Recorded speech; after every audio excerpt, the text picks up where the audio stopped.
before everything, we want to know, before you legally change your name to Nikita Koloff, a man called Nelson Simpson existed before. So we want to know, either Nelson or Nikita Koloff, the human behind the gimmick.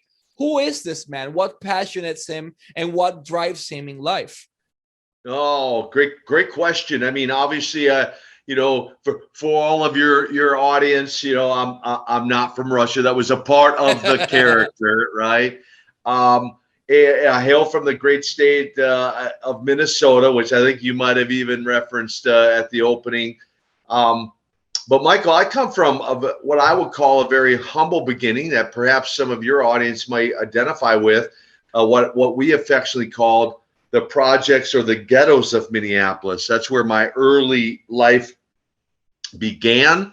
My mom would eventually move us out to the suburbs of Minneapolis, where I really kind of fell in love with American football and weightlifting. And I'll just pause right there if you want to translate that for your audience. Perfect, I'll translate this briefly. Nikita Koloff comienza su carrera, su vida en general, empieza en los proyectos o en el gueto, en las zonas más pobres del área de Minneapolis, en Minnesota. Y su mamá, luego de mucho arduo trabajo, logra entonces mudarlos a los suburbios de Minneapolis. Y ahí es que Nikita le llama la atención dos cosas: el fútbol americano o el American football y el weightlifting o el bodybuilding, que es el levantamiento de pesa. You can continue, sir. Yeah, so to continue from there, so I fall in love with the weightlifting, the bodybuilding, the football, and I began to, that becomes my passion, and that becomes my vision for my future. I began to have dreams about playing in the National Football League, and of course, building my body and weightlifting was the driving force behind my success through high school and on into college. Perfect. Él menciona que llega el punto en donde esa pasión por el bodybuilding, por el weightlifting, por ese levantamiento de pesas y por el fútbol americano lo hacen enfocarse en una meta, y es llegar a jugar en aquel momento era la USFL, la Liga Nacional en aquel momento de fútbol americano de Estados Unidos, que era lo que él quería hacer con su vida. Which actually leads me to my next point. Let's talk about your football career. Before you were a wrestler, you were a professional football player in the United States and college football as well.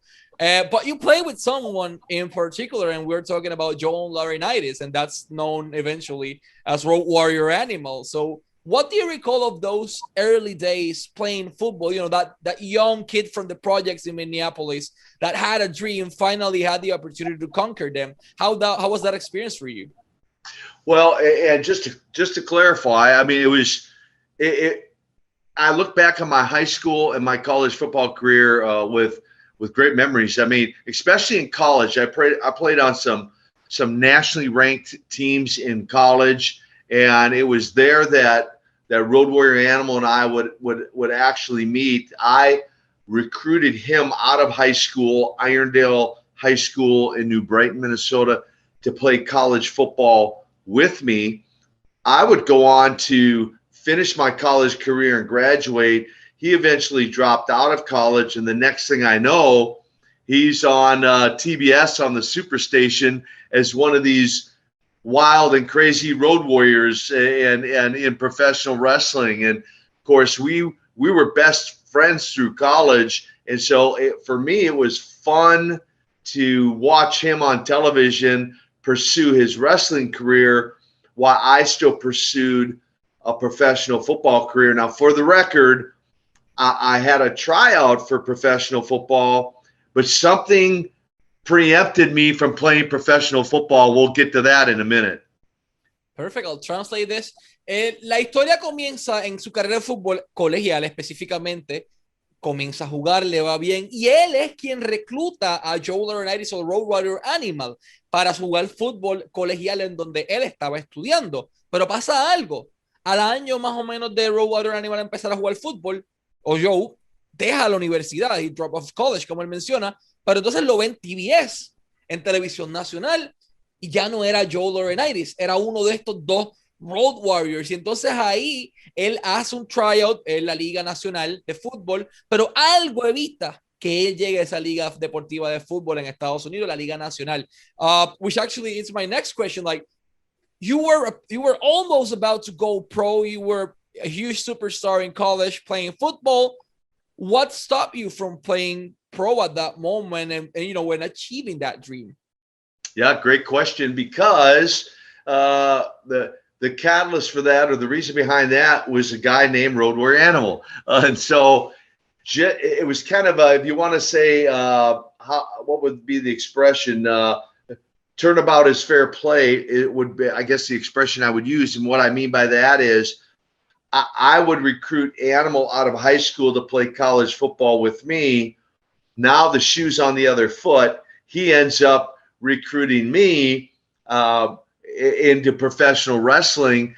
And so I take advantage of the opportunity, forego the professional football tryout. And of course, anyone who has followed my career knows that the old cliche, the rest is history. I never look back. My career has a meteoric type of right out of the gate, a meteoric rise, if you will, to where I never looked back at the football tryout because of this immediate success I had in pro wrestling. Perfect. Aquí pasa algo bien interesante, y es que se invierten los papeles. Nikita Koloff recluta a Road Warrior Animal o a Joe para jugar fútbol, pero cuando Joe se va y no lo ve y lo ve en TBS, de momento invierten los papeles y Joe es quien lo recluta a él, a Road Warrior Animal, a Nikita Koloff, para ingresar al mundo de la lucha libre cuando él estaba así de entrar a la liga profesional de fútbol. Entonces eso es el llamado que él recibe y lo cautiva de esa manera. So Joe or Road Warrior Animal was the person responsible for technically breaking you inside the wrestling industry, but for that you needed to train, and you didn't want to any trainer. You had the opportunity to train with the one and only Eddie Sharkey. Like, among many other people that's been part of this career you've had, but Eddie was one of the first ones that started with you training with everything. What do you recall of those early days training inside a ring? Well, and that's a unique part to my story, and I'm not, because a lot of times you hear, or I'm asked that question, and I have to clarify. Many people assume because Eddie Sharkey trained the Road Warriors, trained with Kurt Hennig, Rick Rude, Barry Darsow, a number of the guys that I either went to high school with or that I knew from Minnesota. And I think there's a natural assumption that he also trained me. In fact, somebody said, well, it's out there on, I guess, I don't know, Wikipedia or somewhere. And I'm not sure who wrote that, because here's the point of clarity. Eddie didn't train me. I actually had zero wrestling training, like no amateur background, no professional training experience at all. The day I walked into Jim Crockett's office, the day he put me on television for interviews, and the next night that he put me in the ring for a match, I'd never even been in a wrestling ring before, leading up to my debut in Raleigh, North Carolina. So somehow I got to figure out how to get Eddie Sharkey's name out of the mix, but it does enhance the story, because I broke in with zero training. Perfect. Thank you very much, and apologies for that. We didn't know that fact, but let me translate this to Spanish. Menciona algo bien importante. Dice, no sé si es en Wikipedia o en alguna parte de las biografías múltiples que tengo por ahí escritas, que dicen que yo fui entrenado por Eddie Sharkey, porque pues él entrenó a Kurt Hennig, a los World Warriors y la mayoría de los muchachos con los que yo fui a high school, pero no.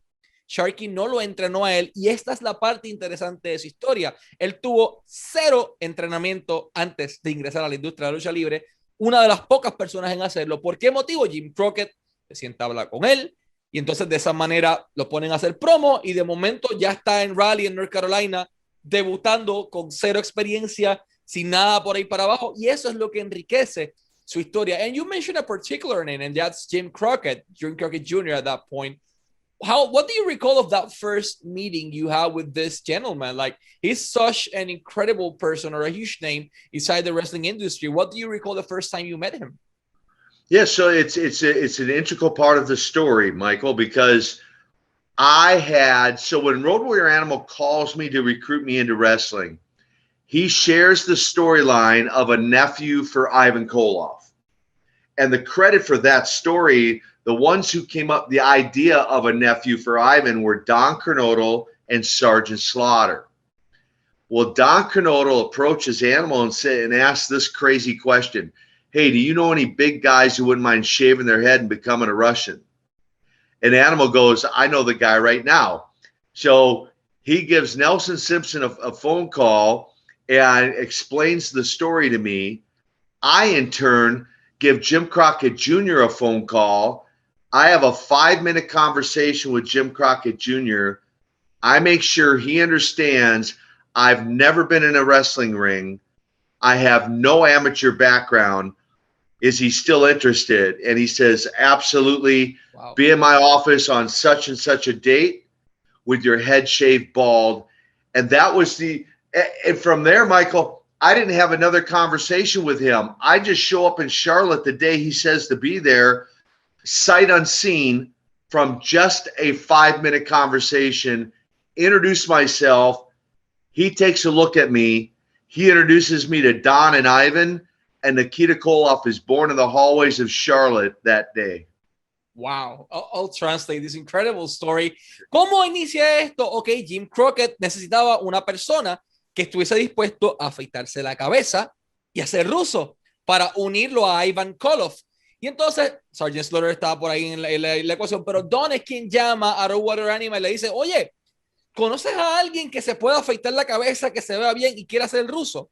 Sí, conozco a la persona. Y ahí llaman, ¿a quién? A este muchacho que se llama Nelson Simpson, le llaman y evalúan toda esta situación y le dicen, ok, yo quiero que Jim Crockett sepa que yo no sé lucha, que yo no sé amateur wrestling, que yo no he hecho esto nunca antes. Si aún me quiere, bienvenido sea. Llaman a Crockett, Crockett del visto bueno y 5 minutos, just 5-minute conversation. Jim Crockett dice que sí y llega él a Carolina del Norte y allí en esos pasillos de aquella arena nace este personaje ruso llamado Nikita Koloff.